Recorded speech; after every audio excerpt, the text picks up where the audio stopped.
Well, the Fed did it again. They raised interest rates another 1/4 point. So the Fed funds target range now is 5 to 5.25. Now remember, initially, I thought that they might not have hiked. This was a while ago. Based on the beginning of the financial crisis, I thought that might have been a catalyst for the Fed to pause. But then the Fed made it pretty clear that it wasn't going to be distracted from its mission. It never really acknowledged that this was a financial crisis, kind of like a mere bump in the road, nothing to really worry about. And so the Fed made it clear, and the markets anticipated that the Fed would, in fact, hike by 25 basis points. And that is exactly what they did. That's what I've been expecting now for the last couple of months, because I know from past experience that the Fed always does whatever the markets expect it to do. It's kind of afraid to do anything different than what the markets expect. So it waits to figure out what the markets want, and then that is exactly what it delivers. He also mentioned that the Fed was going to remain focused on the dual mandate to promote employment and price stability. He talked about how important price stability is, and then said that he wants to make sure that we get inflation back down to 2%. Again, I pointed this out. If prices go up 2% a year, they ain't stable. Stable prices stay the same. That's the definition of stability. Not going up every year, that's not stable. So the Fed says one thing, but does another, because it doesn't really want stable prices. It wants prices to go up because it wants to create inflation. It just thinks that if they only have 2% per year inflation, that it's not that bad. Well, it adds up. And of course, their 2% is really 4 or 5%, and that's a lot of inflation. He admitted in the prepared remarks that the economy had slowed considerably last year, so he admitted that. He talked about a slowdown in the housing market, in fixed income.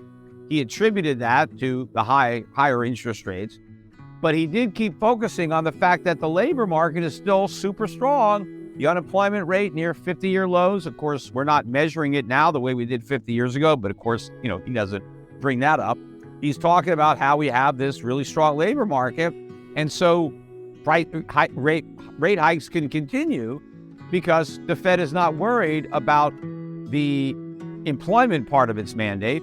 It's only worried about the price stability, and he admitted that inflation is still much too high. Because that's exactly what the market expected them to do, and that's what the Fed does, what the markets expect. But it's not going to do anything regarding bringing inflation down. The elephant in the room with respect to inflation is the fiscal policy. The debt, not the ceiling, but the fact that we're running these massive deficits. And until the federal government reduces spending, these 1/4 point increases are going to be completely ineffective. And the problem is Powell refuses to call Congress out and mention that the driving force behind all the inflation that they've been creating is reckless government spending. And as long as the government keeps spending, inflation is going to get worse, and so is the current financial crisis. And nobody wants to admit we're in a financial crisis. It is worse than the one we had in 2008. It's just getting started. Ultimately, the Fed is going to cut, but it's going to cut as inflation is accelerating.